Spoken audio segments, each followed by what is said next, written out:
एक गांव में नदी किनारे दो बहनें रहती थीं।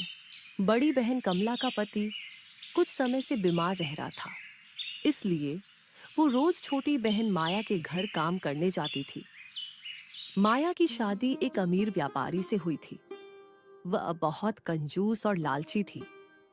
सुबह के समय कमला जल्दी जल्दी अपने घर का काम निपटा के अपनी छोटी बहन माया के घर की ओर निकलती है। अरे दीदी, आज फिर तुमको देर हो गई। सुबह सुबह इतने बड़े घर का काम पड़ा रहता है और तुम आराम से घर में बैठी रहती हो। जल्दी आना चाहिए था।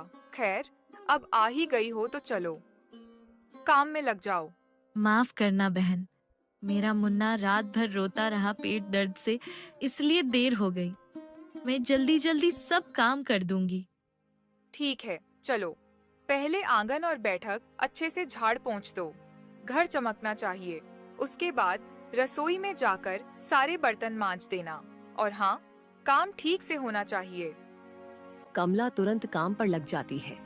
सबसे पहले माया के घर का आंगन बैठक और सारे कमरों में झाड़ू पूछा करती है। वह एक एक कोना साफ करती है। फिर बर्तन मांजने बैठ जाती है। उधर माया आराम से बैठकर चाय पीती है। अच्छा, सुनो, सारे काम तो तुमने कर ही दिए हैं। अब ये ध्यान रखा है, इसमें से अच्छे अच्छे चावल चुनकर साफ कर दो। टूटा फूटा चावल और कचरा अलग कर देना।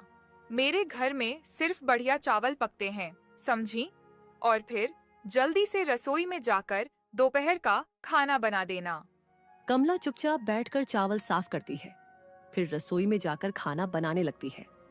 वो अपने मन में सोच रही होती है कि माया ने कहा था कि वो पैसे तो नहीं देगी, पर रोज के काम के बदले अनाज देगी।